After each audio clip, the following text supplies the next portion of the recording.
Esto es Torre Fuerte. De la serie Navegando una crisis, escuchemos el mensaje El sacrificio imprescindible, con el pastor Edgar Cerez. Qué gusto es estar aquí con ustedes, en verdad me da mucho gusto tener la oportunidad de compartir el día de hoy la palabra de Dios con ustedes. Estamos en una serie que se llama Navegando una crisis. Si usted tuvo la oportunidad de venir hace algunas semanas, en sábado, pasamos una película, La Forja, en donde habla acerca de cómo manejar cuando tenemos una crisis en nuestra vida.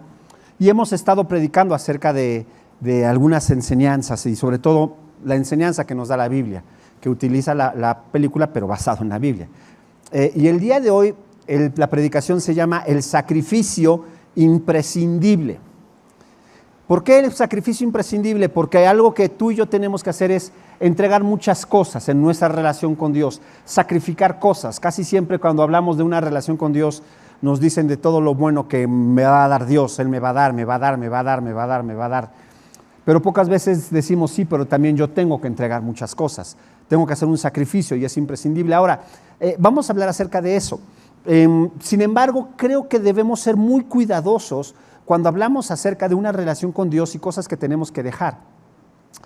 Porque en ocasiones reducimos el cristianismo, reducimos la fe cristiana a un listado de cosas que sí puedo hacer y que no puedo hacer, que sí debo hacer y que no debo hacer. Y el cristianismo se convierte más bien en un checklist de lo que debo y no debo, de lo que puedo y no puedo. Y eso no es la vida cristiana, eso no es tener una relación con Dios. Pero cuando actuamos así, nos convertimos en personas religiosas, porque esa es la religiosidad, eso es ser un religioso. No sé usted, pero muchas veces cuando compartimos el evangelio a otras personas, siempre utilizamos ese argumento y le decimos a la gente, no te estoy hablando de una religión, te estoy hablando de tener una relación con el Señor. Pero no nos damos cuenta que nosotros en nuestra vida cristiana la hemos reducido a una religión, porque solamente es qué cosas sí puedo hacer, qué cosas no puedo hacer, qué cosas son pecado, qué cosas no son pecado, qué cosas son correctas, qué cosas... Y no, esa no es la vida cristiana. Ahora, para poder explicar esto, yo quisiera no nada más decir esto es lo que tienes que hacer, porque caemos en la religiosidad, ya lo expliqué, sino quisiera tomar una parte, un gran porcentaje de la predicación para explicar la importancia de entender aquello que tengo que entregar. Y después voy a hablar qué tengo que entregar, pero la importancia de entender aquello que tengo que entregar. Toda esta información la podemos estudiar en el libro de Romanos. Yo le pido, ojalá tenga la oportunidad de estudiar después de leer el libro de Romanos.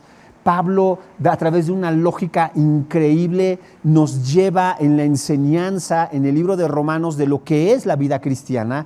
Capítulo 1, capítulo 2, capítulo 3 nos habla de que tú y yo somos pecadores, de que todas las personas son pecadores, que no hay justo, ni siquiera hay uno, que por cuanto todos pecamos, estamos separados de la gloria de Dios, pero después habla de que Jesús es el mediador entre Dios y los hombres, que Jesús es nuestra justificación por la fe que nosotros colocamos en Jesús, no por nuestras obras, sino porque yo coloco mi fe de salvación en Jesús, porque yo creo que Jesús es el Hijo de Dios, puedo ser justificado. Y a partir del capítulo 6 empieza a hablar, a partir del capítulo 5 empieza a hablar de las consecuencias de la justificación. Romanos 5:1, justificados pues por la fe, tenemos paz para con Dios por medio de nuestro Señor Jesucristo. Es una consecuencia de estar justificado. Tengo una relación de paz para con Dios. En Romanos capítulo 6, versículo 22, Pablo dice que el fruto de nuestra justificación es la santificación. Yo puedo vivir una vida santa. ¿Por qué? No porque soy religioso, sino porque he sido justificado en Cristo Jesús. Y llegamos al capítulo 7. Aquí es en donde me quiero estacionar el día de hoy, porque el capítulo 7 nos habla acerca de aquellas cosas que yo tengo que entregar. Nos habla de aquellas cosas que Dios pide que yo entregue. Acompáñenme por favor, Romanos capítulo 7. Pablo empieza su enseñanza con con una alegoría. Cuando yo estaba en la universidad, en el primer semestre, me acuerdo que tuve la materia de Derecho Civil. Y en esta materia de Derecho Civil me acuerdo que el maestro nos estaba hablando acerca de los contratos y tramposamente, porque hay que ser sinceros, bueno, no tramposamente, con toda la intención, hizo que nos equivocáramos para burlarse de nosotros. Porque nos dijo, bueno, los contratos se clasifican de diferente forma, me acuerdo perfectamente bien. Y dijo, hay contratos, dos tipos de contratos entre vivos y contratos, y lo dijo como para que nosotros contestáramos a propósito, contratos entre vivos y contratos, y todos contestamos, entre muertos. Y se empezó a burlar, no, ¿cómo va a haber contratos? ¿Cuándo has visto a un muerto firmar un contrato? No, de oiga, me debe la pensión, sáquelo de la tumba. O sea, dice, no, es contratos entre vivos y contratos por causa de muerte.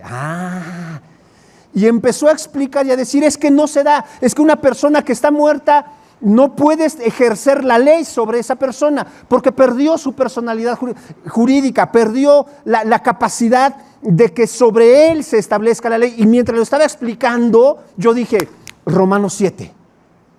En ese momento entendí Romanos 7. Yo dije, Dios, gracias porque usted está mi profe para entender Romanos. ¿Qué es lo que dice Pablo en Romanos 7? Acompáñeme, por favor. Romanos 7:1. Dice Pablo, ¿acaso ignoráis, hermanos? Pues hablo como los que conocen la ley, que la ley se enseñorea del hombre entre tanto que éste vive. Porque la mujer casada está sujeta por la ley al marido mientras éste vive. Pero si el marido muere, ella queda libre de la ley del marido. Así que, si en vida del marido se uniere a otro varón, será llamada adúltera. Pero si su marido muriere, es libre de esa ley, de tal manera que si se uniere a otro marido, no será adúltera. Ok, déjeme hacer un paréntesis. Por favor, déjeme hacer un paréntesis. No voy a predicar de esto, pero es importante hacer este paréntesis.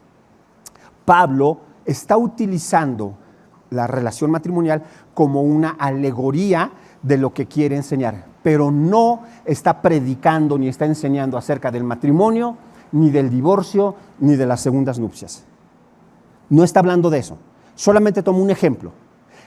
Equivocadamente hay muchas personas, y lo digo con todo respeto, hay muchas personas que toman este pasaje para hablar y predicar acerca del matrimonio.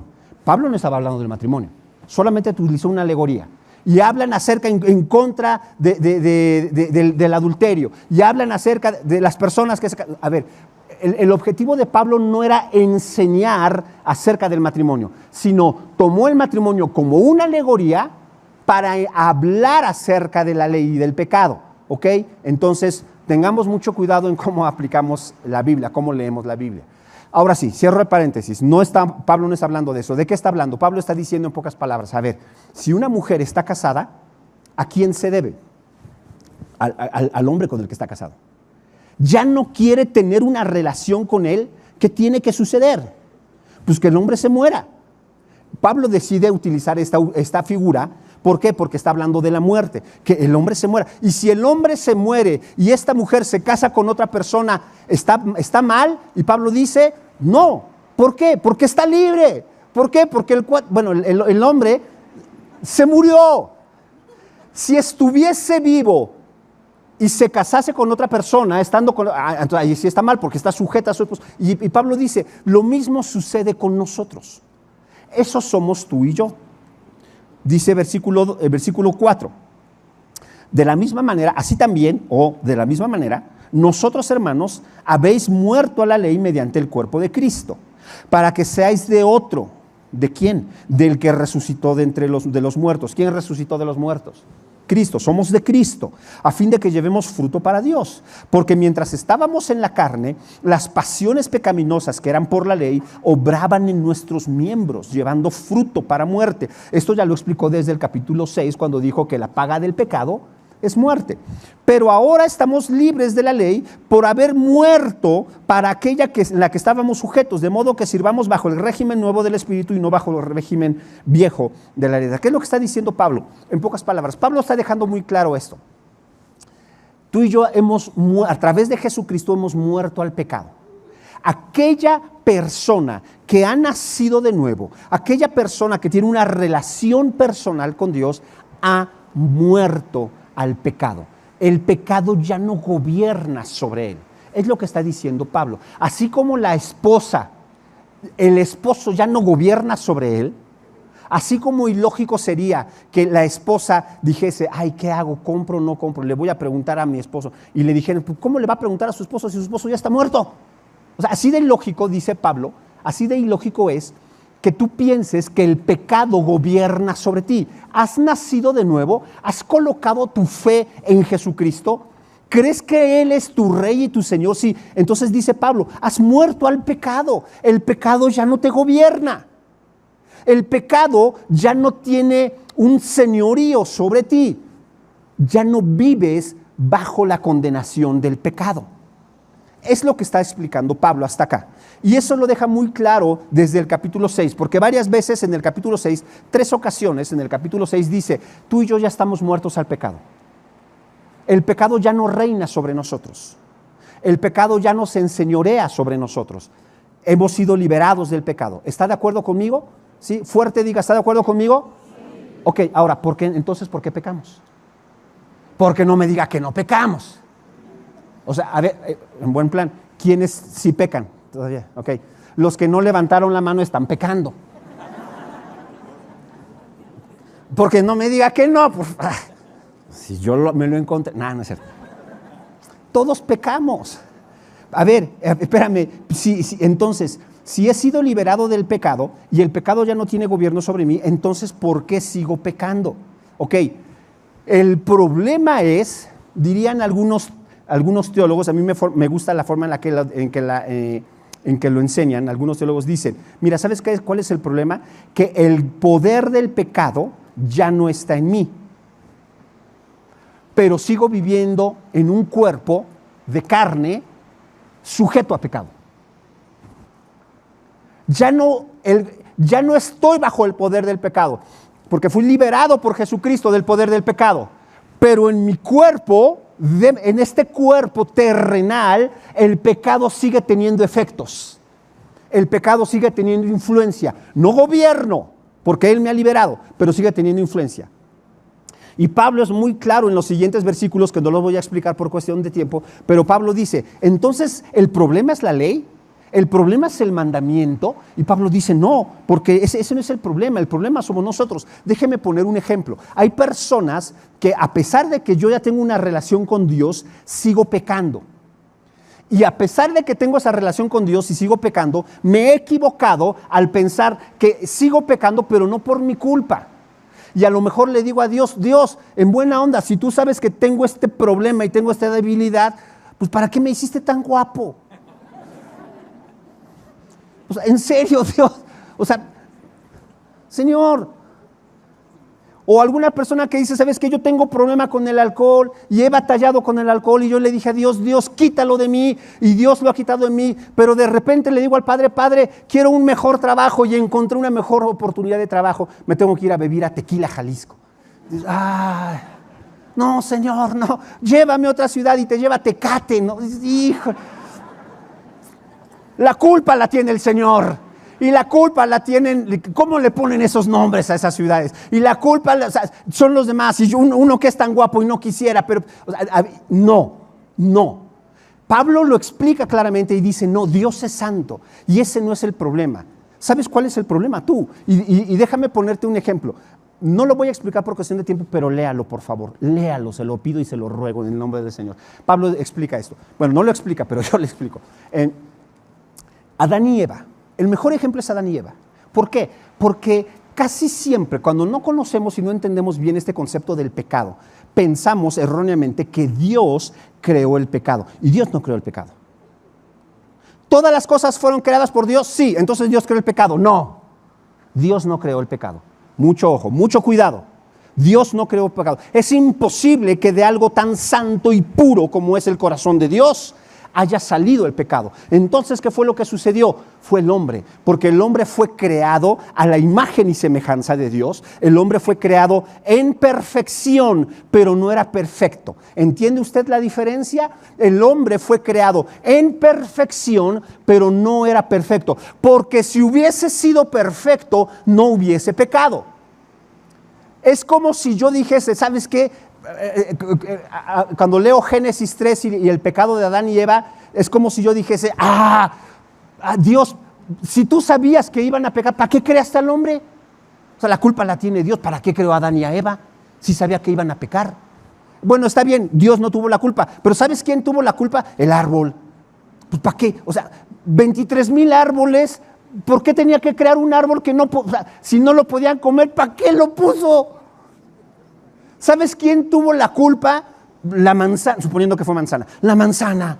O sea, también uno con hambre ve una manzana roja, bonita, deliciosa, y dice, pues sí. O sea, no, ¿sabes quién tuvo la culpa? Pues el Edén, pues así todo bien bonito. Y le echamos la culpa a todos, pero Pablo es muy claro y dice, no. ¿Sabes de quién fue la culpa? Del pecado que estaba en Adán y Eva. Oye, espérame, pero tú me dijiste que Adán y Eva fueron creados en perfección, fueron creados perfectos, sí fueron creados perfectos, pero su vida no era perfecta, sino ellos hubieran decidido no pecar, pero decidieron pecar. Dice Pablo, déjame leerlo porque ya les dije varias veces, ahí está y no lo estoy leyendo, ¿verdad? Déjame decir, versículo 7, estamos en Romanos 7, versículo 7, ¿qué pues diremos? ¿La ley es pecado? O sea, la instrucción de Dios es pecaminosa, ninguna manera. Yo no conocí el pecado sino por la ley, porque tampoco conocería la codicia si la ley dijese no codiciarás. Mas el pecado, tomando ocasión por el mandamiento, produjo en mí toda codicia, porque sin la ley el pecado está muerto. ¿Qué es lo que está queriendo decir Pablo acá? El problema fue que Adán fue creado a la imagen y semejanza de Dios, pero cuando Dios dijo, mira Adán, hay 23,000 árboles, de todos puedes comer, solo de uno no. ¿Qué fue lo que pasó con el pecado? ¿Qué fue lo que hizo Satanás? Dice, se aprovechó del mandamiento. Y acá, ¿cómo que no? ¿Pero por qué no? A ver. ¿Y por qué no? Yo soy Jiménez y Jiménez, ¿por qué no? ¿Quién me va a prohibir las cosas? ¿Por qué no? Y dice, el pecado se aprovechó del mandamiento, porque Adán no hubiera tenido problemas si Dios le dice, come de lo que sea. ¿Hubiese pecado si podía comer de todo? No hubiese pecado. Pero como Dios le dio un mandamiento y Dios le dijo, de esto no, entonces el pecado surgió y dijo, ¿cómo de que no? Pues yo lo voy a hacer. Y entonces el pecado se aprovechó de la carnalidad de Adán, de la debilidad de Adán, y surgió el pecado. ¿Se da usted cuenta? Entonces dice Pablo, el problema no es que Dios te hizo guapo. O sea, está bien, qué padre que Dios te hizo guapo, pero ese no es el problema. ¿Sabes cuál es el problema? Que eres pecador. A ver, Edgar, espérame. Si tú ya me dijiste que soy muerto al pecado, sí, eres muerto al pecado, pero no puedes negar que la influencia del pecado aún está en ti. ¿Por qué? Porque estás en un cuerpo terrenal. Estás en un cuerpo sujeto a pasiones, dice Pablo. Un error que podríamos cometer, mis lentes, gracias. Dios mío, me dolió agacharme. Un error que podríamos cometer es convertirnos en filósofos, en ser aristotélicos. ¿Por qué? Porque Aristóteles decía, lo divino es bueno y lo terrenal es malo. Entonces, un error que muchas veces cometemos es pensar y decir, ok, si esto me está llevando al pecado, si mi carne me está llevando al pecado, entonces ¿cuál es el problema? Pues mi carne, el cuerpo. Señor, líbrame de este sucio y asqueroso cuerpo. Odio mi cuerpo, Señor, líbrame de él. Odio mi cuerpo y agarro un látigo y tras. Odio mi cuerpo. Y cuando peco, de repente, cuando se me sale una mala palabra, agarro, allá en la librería compro una tabla de esas que dice Dios es amor, agarro la tabla y me empiezo a golpear la boca porque cochino cuerpo, por tu culpa pequé y dije grosería. Y ahí ves el domingo al hermano todo moreteado aquí. Y dice, no, espérame. El problema ni siquiera es tu cuerpo. El problema es que el pecado aprovecha la debilidad que hay en ti y te lleva a pecar. No es que estés bajo el gobierno del pecado porque ya naciste de nuevo.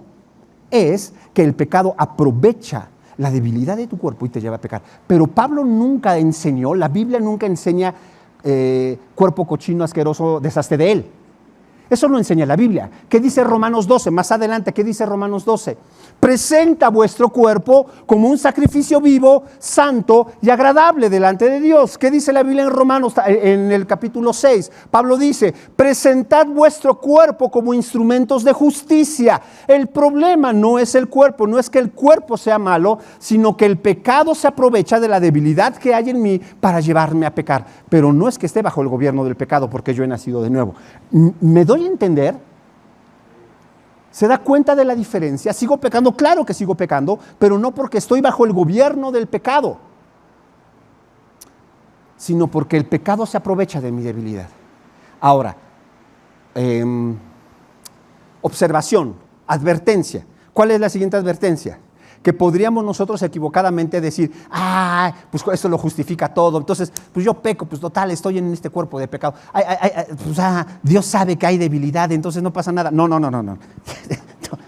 No quiero que piense eso, si no me van a dejar predicar otra vez, por favor. Fíjese bien, en el capítulo 7, que enseña, acompáñenme por favor. Todo lo que acabo de explicar está en el capítulo 7. Pero qué interesante es cuando me voy a adelantar muchísimo por cuestión de tiempo. Y me voy a ir hasta el versículo 19. Perdón, hasta el versículo 21. Así que, queriendo yo hacer el bien, hallo esta ley, que el mal está en mí. Porque según el hombre interior, me deleito en la ley de Dios. Pero veo otra ley en mis miembros que se rebela contra la ley de mi mente y que me lleva cautivo a la ley del pecado que está en mis miembros. Ok, Pablo está estableciendo ciertos límites y Pablo dice, mira, tu ser interior, tu alma, tu espíritu se deleita en la ley de Dios. Pero también entiendes que lo que no quieres hacer es lo que haces. ¿Cuántos de ustedes les ha pasado eso? Lo que no quiero hacer es lo que hago. Y ¿sabes algo? Después de que lo hago, después de que cometo el pecado, regreso a mi casa, regreso a mi habitación o regreso a mi sala, a donde esté, y dices, no quería. En verdad, Señor, tú sabes que no quería.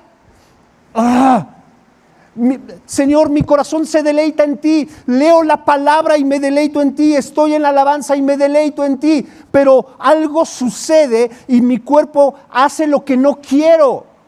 Fácilmente peco y hago lo que no quiero hacer, Señor. Y Pablo dice, soy un miserable de mí. Eso significa que estás entendiendo que hay un problema. Si tú eres de los que dicen miserable de mí, como cristiano, vas bien, vas bien. ¿Sabes por qué? Porque el problema no es estar en Romanos 7, el problema es estar en Romanos 1. Porque Romanos 1 dice, hay hombres que cuando pecan se deleitan en el pecado. Este hombre de Romanos 7 no se deleita en el pecado. Este hombre de Romanos 7, ¿en dónde se deleita? En la palabra de Dios. Dice, mi ser interior se deleita en el Señor. Pero a pesar de que me deleito en Él, hago lo que no quiero. Ese somos tú y yo, no me digas que no. Si tú te deleitas en el pecado, entonces Romanos 7 no es para ti es Romanos 1. Porque Romanos 1 dice, hay hombres que se gozan con el pecado y no solo se gozan y se alegran con el pecado, sino se alegran con aquellos que pecan igual que ellos. Eso es otra cosa. Tú puedes venir a la iglesia, pero si tú te deleitas en el pecado, tú estás en Romanos 1, no te hagas. Aunque estés sirviendo, aunque estés predicando, si tú te deleitas en el pecado, estás en Romanos 1. Pero si tú sientes que eres un miserable de mí, porque lo que no quiero hacer eso hago, y lo que quiero hacer no lo puedo hacer, estás en Romanos 7. Has sido liberado del pecado, pero el pecado sigue encontrando ocasión en ti para hacerte caer. ¿Te das cuenta de la diferencia? Ok. Ok, ya lo entendí, Edgar. ¿Y ahora cómo lo solucionamos? ¿Cómo le hago? O sea, sí, ya entendí, pero ¿cómo le hago? Dice versículo 24, miserable de mí, ¿quién me librará de este cuerpo de muerte? Pablo dice, ¿cómo le hago?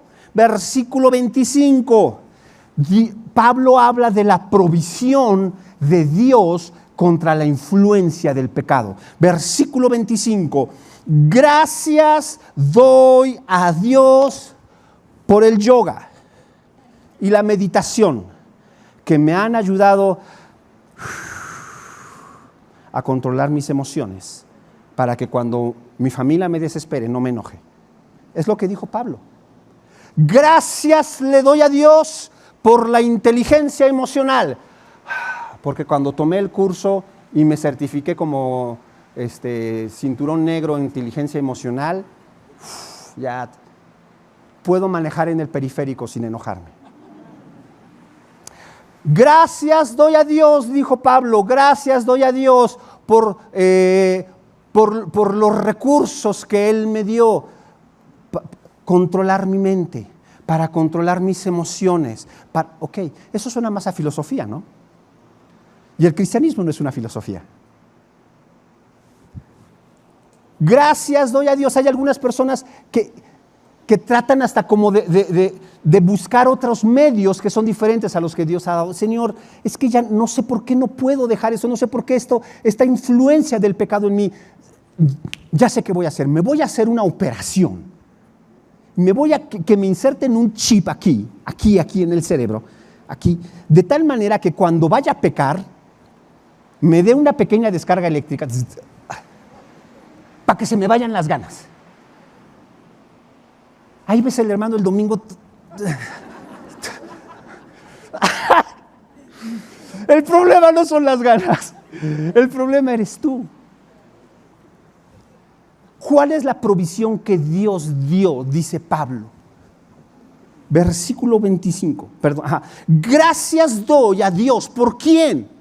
Por Jesucristo, Señor nuestro. Jesús es la provisión de Dios para ti y para mí, para poder vivir una vida libre de la influencia del pecado. Voy a caer, claro que vas a caer. Voy a fallar, claro que vas a fallar. Por supuesto. Pero estará ahí el Señor. Y Jesucristo mismo dijo, os conviene que yo me vaya, porque cuando yo me vaya, le dijo a sus discípulos, entonces yo enviaré al Consolador, al Espíritu Santo, y Él los guiará a toda justicia. El Espíritu Santo es la provisión del Padre y la provisión del Hijo para guiar tu vida a la santidad. ¿No es tu concentración? ¿No es los 20 cursos que tomaste de control emocional? ¿No es el último libro que compraste acerca de caldo de pollo para el alma? No me acuerdo cómo se llama, algo así. O sea, no. Es el Espíritu Santo en ti. Es el Espíritu de Dios actuando en tu vida. Esa es la provisión de Dios, por lo menos eso es lo que yo veo. Acompáñame, por favor, por cuestiones de tiempo, no voy a leer todo el capítulo 8, léalo, que el Espíritu Santo le revele, léalo por favor, me voy a saltar y me voy a ir hasta el versículo 11. Fíjese lo que dice Pablo. Si el Espíritu de aquel que levantó de los muertos a Jesús, ¿quién es aquel que levantó de los muertos a Jesús? Dios, el Padre. Entonces, si el Espíritu del Padre, es decir, el Espíritu Santo, mora en vosotros, el que levantó de los muertos a Cristo, vivificará también vuestros cuerpos mortales. ¿Cómo lo va a hacer? ¿A través de qué? Por su Espíritu que mora en vosotros. Versículo 12. Así que, hermanos, deudores somos, no a la carne, para que vivamos conforme a la carne. Porque si vivís conforme a la carne, moriréis. Esta tesis ya la había dejado muy clara Pablo desde el capítulo 6, cuando dijo que la paga del pecado es muerte. Ya lo había explicado. Si vivís conforme a la carne, moriréis. Mas, si, ¿por medio de qué? Si por el Espíritu hacéis morir las obras de la carne, viviréis. ¿Cómo puedo hacer morir las obras de la carne? ¿Con yoga? ¿Con meditación? ¿Con programación neurolingüística? ¿Qué dijo Pablo? Por el Espíritu. Por el Espíritu. Y al final remata diciendo, versículo 14, porque todos los que son guiados por el Espíritu de Dios, estos son hijos de Dios. Pocas veces predicamos acerca del pecado, pero tenías que entender esto. Tú ya no vives bajo el poder, si has nacido de nuevo, no vives bajo el poder y bajo la autoridad del pecado, pero tienes que reconocer que el pecado, como dijo Pablo en el capítulo 7, encuentra oportunidades en ti, en tu forma de vivir, en tu forma de actuar, en tu vida diaria, encuentra la oportunidad, se aferra a ti y te lleva a pecar. ¿O no es así? ¿Cómo lo puedes vencer? Solamente teniendo una vida espiritual. Ahora sí, ¿cómo puedo tener una vida espiritual? Todo esto fue mi introducción. Ok, ahora sí, ¿cómo puedo tener una vida espiritual? Hay un pasaje que yo creo que empata muy bien y nos enseña acerca de cómo tener una vida espiritual y cómo entregar nuestra vida a Dios. Primera de Reyes, capítulo 18. Déjame comentarte rápidamente la historia. Acompáñame, por favor. Primera de Reyes, capítulo 18. Si ves que hay una persona cerca de ti que le está costando trabajo encontrar el pasaje, ayúdalo. Busca Primera de Reyes. Ahora, si tú no sabes, pues no, haz como que no viste. Ya no metas mano, ya mucho ayuda al que no estorba. Primera de Reyes 18. En Primera de Reyes 18 tenemos al rey Acab. El rey Acab es uno de los peores reyes del pueblo de Israel. Algunos dicen que es el peor rey del pueblo de Israel, Acab. Primera de Reyes 18. El profeta Elías está en la escena. Dios ha traído condenación a Israel a causa de su idolatría, porque el rey Acab arrastró a todos a la idolatría. ¿Por qué creo que este pasaje se aplica perfectamente? Ve el versículo 21.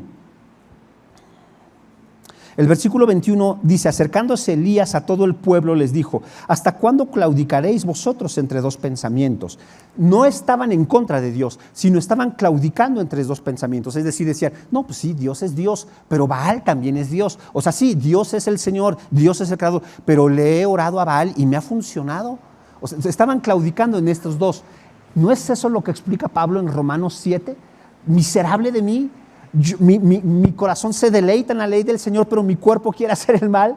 O sea, este claudicar entre dos pensamientos, esta indecisión entre dos formas de vida, es lo que le estaba pasando al pueblo de Israel, entre Baal y Dios. Nos pasa a ti y a mí entre el cuerpo y el espíritu, o entre el pecado y el espíritu. Entonces, se aplica perfectamente. ¿Qué es lo que sucedió? Seguramente muchos conocen la historia, pero por si acaso, déjenme decirlo en un minuto rápidamente la historia. El pueblo de Israel había pecado, Dios manda una sequía, 3 años y medio no había llovido, 3 años y medio sin lluvia. Entonces, después de esos 3 años y medio, Elías se presenta delante del rey Acab y le dice, ¿sabes qué? Ya estuvo bueno. Vamos a ver quién es Dios. Ustedes están adorando a Baal. Entonces, trae a todos los sacerdotes de Baal que presenten un sacrificio, un toro, que lo corten, que lo presenten en sacrificio, pero que no le prendan fuego. Pónganse a orar. Y si Baal es Dios, entonces que Baal haga que caiga fuego del cielo. ¡Fa! Si eso sucede, Baal es Dios y todos adoramos a Baal.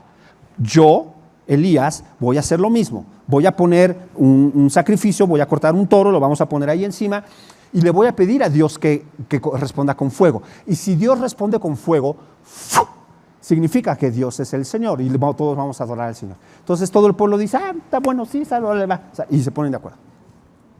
Pasa primero los sacerdotes de Baal, obviamente no lo logran hacer, y después pasa Elías. Ahora, cuando pasa Elías, y aquí es la enseñanza que te quiero dar, 3 enseñanzas que quiero compartir contigo. Cuando pasa Elías, ¿por qué no cuando Elías dijo, bueno, es mi turno, me toca, Señor, tú eres Dios, tú eres el Señor, no Baal, que descienda fuego, ¡fu! ¿Por qué no fue así? ¿Por qué no descendió fuego inmediatamente?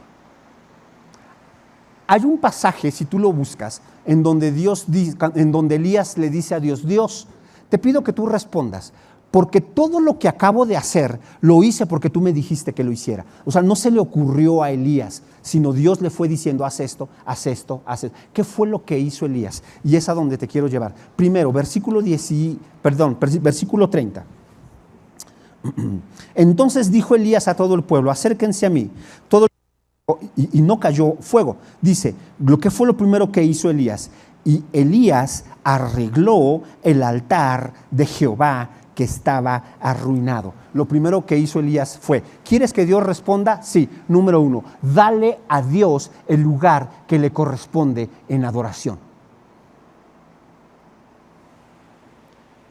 Dale a Dios el lugar que le corresponde en adoración. Arregla el altar en donde se supone que la gente tiene que venir a adorar.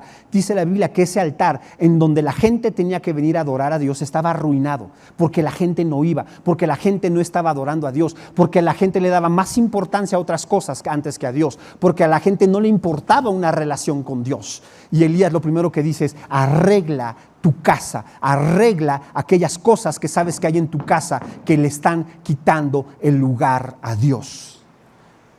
Tu trabajo le está quitando el lugar a Dios. Joven, una relación de noviazgo le está quitando su lugar a Dios. ¿Es más importante para ti una relación con él o con ella que una relación personal con Dios? A lo mejor puede ser un hábito pecaminoso, pornografía o no sé. A lo mejor puede ser una relación que tú sabes que no es correcta, pero no la quieres entregar porque sabes que está ocupando un lugar que le correspondería a Dios. Lo primero que hace Elías y dice, a ver, vamos a arreglar esto. No es nada más Dios manda fuego, arregla el altar, número 1. Es lo primero que hace Elías, arregla el lugar donde se adora a Dios, número 1. Número 2, versículo 31. Y tomando Elías 12 piedras, conforme al número de las tribus de los hijos de Jacob, el cual había sido dada palabra de Jehová diciendo, Israel será tu nombre. Si el primero tiene que ver con adoración, este segundo punto tiene que ver con identidad. ¿Por qué tiene que ver con identidad? Porque Elías tomó 12 piedras, las puso en señal de las 12 tribus de Israel. Y Elías dijo, nuestro padre Jacob tuvo un momento de encuentro con Dios, y en ese momento de encuentro Dios le cambió el nombre. No nada más le cambió el nombre, le cambió la identidad, porque le dijo, tú ya no vas a ser Jacob, ahora vas a ser Israel. ¿Cuál es tu identidad? ¿Quién eres tú? ¿Cuál es tu identidad? Lo he dicho en otras ocasiones, cuando Jesucristo fue tentado. Cuando Jesucristo fue tentado, Satanás le dijo, si en verdad eres el Hijo de Dios, haz que estas piedras se conviertan en pan. ¿Cuál era la tentación? ¿Comer? No. Ay, si Jesús hubiera tomado una piedra, lo hubiese convertido en pan y hubiera comido, ¿habría pecado? No. Ahí no estaba la tentación. ¿En dónde estaba la tentación? Si en verdad eres quien dices ser, haz algo para demostrarlo. Esa era la tentación. Si en verdad eres el Hijo de Dios, demuéstramelo. Si en verdad eres quien dice ser, demuestra. ¿Y qué es lo que Jesús dice? A ver. Yo no voy a convertir una piedra en pan para demostrarte quién digo que soy. ¿Sabes por qué no? Dijo Jesús. Porque mi identidad no depende de lo que yo pueda hacer. ¿De qué depende? Dijo Jesús, mi identidad. De toda palabra que sale de la boca de Dios. ¿Por qué dijo eso Jesús? Porque unos versículos antes dice la Biblia que Jesús fue bautizado y se escuchó una voz del cielo que dijo, este es mi hijo, yo soy su hijo. Claro que yo soy. ¿Por qué? Porque el Padre lo dijo. No porque puedo hacer milagros, sino porque el Padre lo dijo. ¿En dónde está mi identidad? En las palabras que salen de la boca de Dios. De las palabras que salen de la boca de Dios. Aquí está mi identidad. Si tú no lo lees, ¿cómo vas a vivir en identidad? ¿Cómo vas a saber cuál es tu identidad? Si ni siquiera sé qué es lo que habla el Señor al respecto de mi identidad como un hijo suyo. Segunda cosa que tuvo que arreglar Elías, la identidad. Y número 3, versículo 34. Ya con esto termino. Versículo 34. Bueno, Elías preparó el altar, puso el toro, lo cortó y todo. Versículo 34, Elías dijo, llenad 4 cántaros de agua y derramadla sobre el holocausto y sobre la leña. Y dijo, hacedlo otra vez. Y otra vez lo hicieron. Y dijo, aún, hacedlo la tercera vez. Y lo hicieron la tercera vez. De manera que el agua corría alrededor del altar y también se había llenado de agua la zanja. Tres veces les dijo, echad 4 cántaros de agua. ¿Cuántos cántaros de agua echaron? 3 por 4. ¿Seguro? Eso. 12. 12 cántaros de agua. ¿Eso qué tiene que ver? ¿Qué de espirifláutico tiene 12 cántaros de agua? Hay algunas personas que han dicho, bueno, lo que pasa es que el agua iba a mojar la leña, iba a mojar la carne del toro, iba a mojar las piedras, y que hubiese fuego en donde haya agua, pues era un milagro. No te equivocas, por supuesto que no tiene nada que ver eso. Milagroso era que cayera fuego del cielo, aunque no prendiera, pero que cayera fuego. Oye, yo vi caer fuego del cielo, no inventes. O sea, imagínate una carne asada con el hermano, ¿la vas a prender? Ahorita la prendo, Señor, en el nombre de Jesús. Sí dirías, aleluya, este sí está bien enchufado, Padre eterno. Guau. O sea, eso es lo milagroso. Ya si prende bien o prende, o sea, no le vas a decir, tú no tienes buena relación con Dios porque la carne no está tan buena. O sea, no, ya lo milagroso era que cayera fuego del cielo. Ahí no estaba en la enseñanza. ¿En dónde estaba la enseñanza? Acuérdate, yo te lo dije al principio, a causa del alejamiento del pueblo de Israel, habíamos pasado por ¿cuánto tiempo de sequía? 3 años y medio. 3 años y medio. ¿Sabes tú lo que costaba un cántaro de agua después de 3 años y medio de sequía? ¿Cuánto te imaginas que costaba? Unos 20,000 pesos. El garrafón de agua, a 20,000 el garrafón de agua. Yo sé que hay algunos que dirán, hasta aguacate, hasta una coca. Pero el pueblo de Israel no. Y entonces cuando Elías dice, por favor, 12 cántaros de agua, derramen 12 cántaros de agua. Ay, Dios mío. Híjole, no traigo mi celular para llamarle a mi esposa para que no los traiga, pero él vive aquí junto, él que lo traiga. O sea, ¿esto qué representa? Aquello que atesoras. No había nada más preciado, no había nada más amado, no había nada más atesorado en el pueblo de Israel que un cántaro de agua. Y Elías les dice, derrámalo. ¿Qué cosas hay en tu corazón que son las más preciadas para ti? Fíjate bien, incluso puede ser un pecado.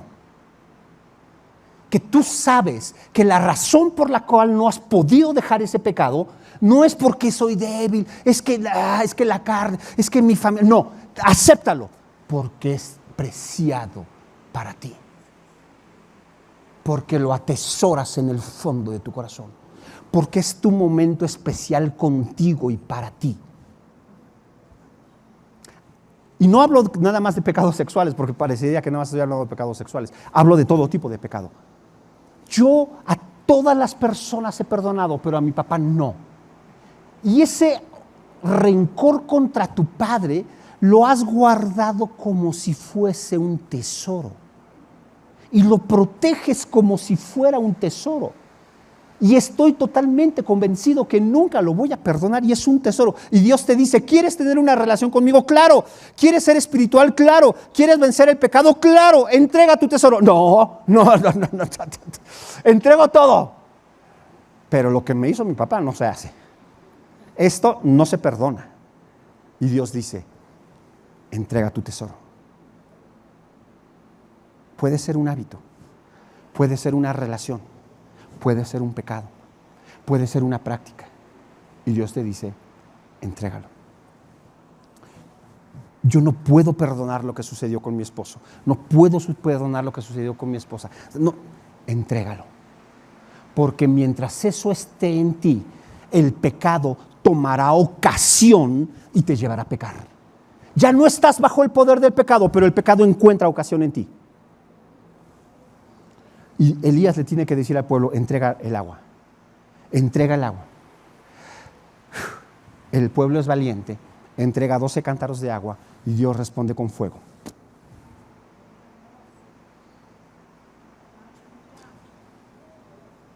Dios nos ha dado una victoria impresionante. Romanos 8:1. Ahora pues, ninguna condenación hay para los que viven no según la carne, sino según el Espíritu.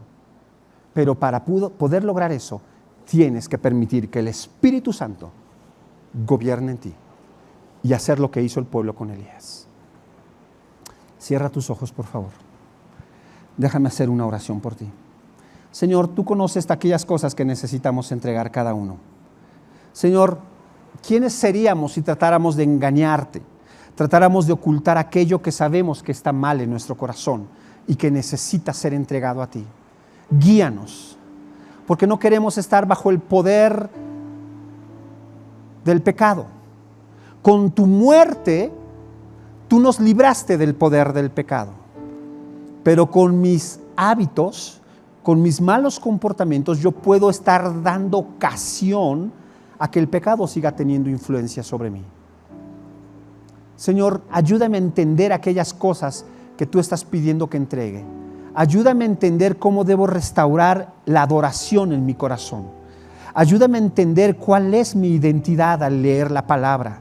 Y ayúdame, Señor, a entregar aquello que he atesorado por años, tanto que ni siquiera nadie más lo sabe, solo yo, pero que tú me estás pidiendo que lo entregue. Señor, quiero amarte y adorarte con todo mi corazón. Espíritu Santo, tú conoces mejor que nadie mi corazón. Ayúdame a entregar todo, Señor. Quiero vivir para ti. Quiero vivir en santidad, pero no una santidad ordenada por los demás, sino una santidad que proviene de una profunda relación contigo. En el nombre de Jesús te lo pido, Señor. Amén. Gracias por escuchar este mensaje de la Palabra de Dios. Para más información acerca de Torre, llámanos al 2222 25 30 46 o escríbenos al correo info@torrefuerteib.org.